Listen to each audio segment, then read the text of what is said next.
अस्सलाम वालेकुम। उम्मीद करता हूँ आप सब खैरियत से होंगे। Welcome to my YouTube channel. आज का जो हमारा टॉपिक है वो इलेक्ट्रिकल सेफ्टी के हवाले से, इसमें हम सीखेंगे इलेक्ट्रिकल इंजरी और उसकी टाइप्स कौन कौन सी हैं, और सेकंड पार्ट में हम सीखेंगे कि हैज़र्ड और इसके कंट्रोल मेजर क्या हैं। वीडियो में आगे जाने से पहले जो लोग न्यू है वो पहले चैनल को सब्सक्राइब करते हैं। अपने मेन टॉपिक की तरफ, इलेक्ट्रिकल इंजरी। इलेक्ट्रिकल इंजरी कितने टाइप्स की होती है? बेसिकली जो electrical injury two main types की होती है। एक होता है कि डायरेक्ट करंट लगना और एक होता है कि इनडायरेक्ट। तो देखते हैं कि डायरेक्ट में क्या होता है कि डायरेक्ट करंट अगर आपको लगता है तो उसमें इलेक्ट्रिक और डेथ हो सकती है, और इलेक्ट्रिक शॉक जो है ना वो आपको लग सकता है, लर्निंग इंजरी भी हो सकते हैं। इनडायरेक्ट में क्या होता है, जब आपको करंट लगता है तो आप अगर किसी हाइट पे हैं, काम कर रहे हैं, तो वहाँ आपको फॉलिंग हैज़र्ड हो सकता है, मतलब आप फॉल कर सकते हैं और उससे आपको ये हो सकता है। तो ये दो बेसिकली मेन टाइप्स हैं हमारी इलेक्ट्रिक इंजरी। हाँ, ये जानना भी ज़रूरी है कि इलेक्ट्रिकल शॉक और या इलेक्ट्रिकल इंजरी होने तब होती है जब हमारा इलेक्ट्रिकल करंट पास करता है थ्रू द बॉडी। नेक्स्ट हम देखते हैं कि शॉक सिवियरिटी क्या होता है। बेसिकली शॉक सिवियरिटी डिपेंड करता है तीन चीज़ों पे। सबसे पहले जो आता है उसमें पाथ आता है, फिर अमाउंट ऑफ करंट आता है, और थर्ड नंबर पे हमारे पास ड्यूरेशन आता है। तो पाथ ऑफ करंट जो है कि आपके बॉडी में कौन से रस्ते से करंट अंदर जा रहा है, जो आपका हाथ से जा रहा है, पाँव से जा रहा है, सर से जा रहा है।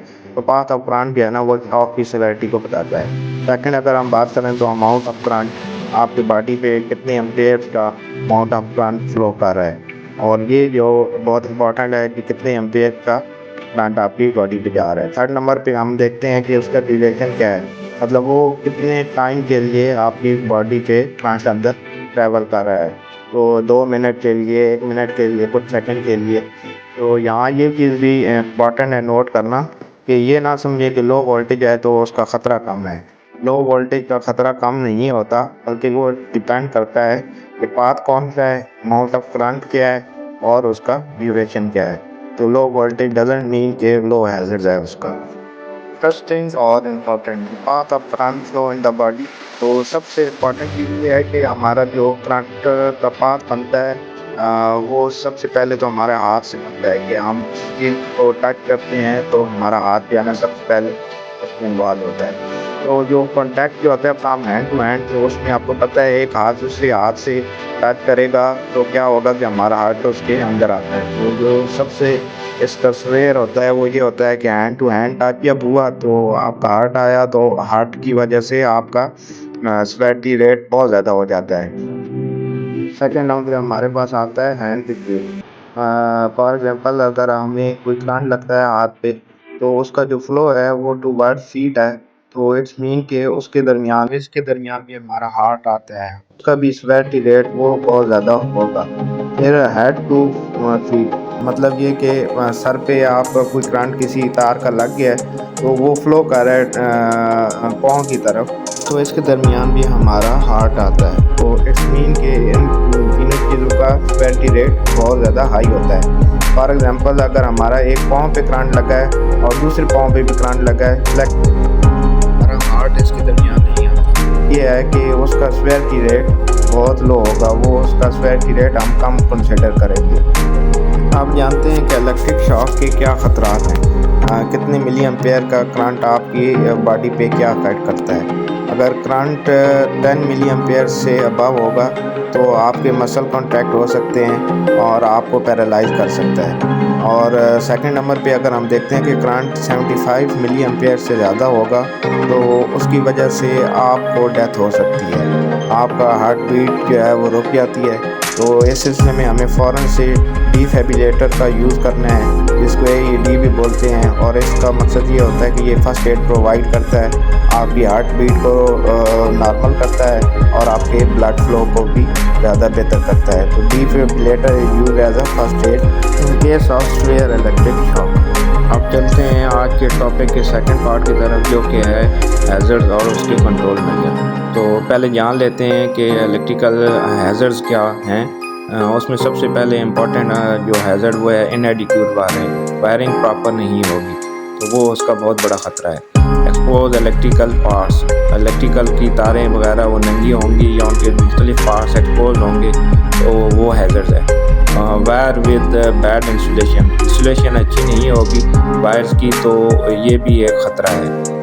Underground electrical system and tool, underground अगर प्रॉपर नहीं है तो ये एक बड़ा ख़तरा होता है। ये एक बहुत कॉमन हैज़र्ड है। ओवरलोडेड सर्किट बहुत ज़्यादा ओवरलोडेड होते हैं, एक ही कनेक्शन की जगह होती है उधर 2-3 कनेक्शन किए होते हैं, तो ओवरलोडेड बेसिकली काज जो करती है वो इलेक्ट्रिक शॉक या इलेक्ट्रिक ब्लास्ट होता है उससे। आगे डैमेज पावर टूल्स और इक्विपमेंट, डैमेज होना उनका उन पे पास बन रहा होता है, फ्लो बन रहा होता है, एम्पेयर जा रहे होते हैं तो वो इलेक्ट्रिक शॉक की एक वजह बनती है। Using the wrong PPs and tools, और जो रॉन्ग पावर टूल हैं उनका यूज़ करना, तो ये एक मोस्ट कॉमन जो है ना हैज़र्ड है। हमारे पास आता है ओवरलोडेड पावर लाइन्स, जो पावर लाइन्स आ रही हैं उनका ओवरलोड। दैन हम अगर देखें तो इसमें हमारे पास आता है all hazard made wash in wait condition. Wait condition जो है ये एक बहुत बड़ा ख़तरा होता है कि वेट कंडीशन में जो भी कुछ छोटा मोटा भी ख़तरा है वो बहुत बड़ा बन सकता है। नेक्स्ट अगर हम बात करें प्रोटेक्टिव मेजर की या इसके कंट्रोल मेजर, तो कंट्रोल मेजर में सबसे पहले जो इम्पोर्टेंट आता है कि उसकी प्रॉपर ग्राउंडिंग होनी चाहिए। ग्राउंडिंग जो है वो बहुत ज़रूरी है और इसमें यूज़ क्या करने चाहिए, EFCI जिसको हम बोलते हैं ग्राउंड फॉल्ट सर्किट इंटरप्टर, या हम उसको करते हैं ELCB अर्थ लीकेज सर्किट ब्रेकर, ये यूज़ करने चाहिए प्रॉपर ग्राउंडिंग के लिए। फ्यूजेज और सर्किट ब्रेकर जो है ना वो बहुत प्रॉपर तरीके से उसको यूज़ करना चाहिए। और जो हमारे पार्ट्स हैं जो लाइव होते हैं उनकी गार्डिंग जो है ना वो बहुत इंपॉर्टेंट होती है। फिर जो लाइव पार्ट्स हैं अगर वो वहाँ काम कर रहे हैं तो उसकी प्रॉपर जो है ना lock out tag out system implementation वो बहुत इम्पॉर्टेंट है। Proper use of flexible cords वगैरह जो है ना जो फ्लेक्सिबल होते हैं उनका प्रॉपर यूज़ होना चाहिए। जो हमारे पैनल हैं क्लोज सर्किट पैनल, वो पैनल हमारे सारे क्लोज होने चाहिए, वो बहुत ज़रूरी होता है। और जो वेट कंडीशन है उनसे हमें अवॉइड करना चाहिए, पहले हाउसकीपिंग होना बहुत ज़रूरी होता है। और जो इलेक्ट्रिक पाथ हैं उनका क्लोज होना ये बहुत ज़रूरी है। तो वो ये चीज़ें जो है ना हमने लाजमी देखनी होती हैं। और सबसे लास्ट बट नॉट लीस्ट कि ट्रेनिंग जो है ना वो सारे एम्प्लॉयज़ की होनी चाहिए ताकि वो कॉम्पिटेंट पर्सन हो, उनको ट्रेनिंग हो, उनको हैज़र्ड्स के बारे में पता हो, उनको यूज़ करना आते हो टूल्स का, और जो SOP प्रोसीजर हैं उनकी इम्प्लीमेंटेशन करना उनको आती हो। ये था आज का हमारा टॉपिक। उम्मीद करता हूँ आप सबको सीखने को बहुत कुछ मिला होगा। जो लोग चैनल पे न्यू हैं वो लाइक सब्सक्राइब ज़रूर कर दें। शुक्रिया।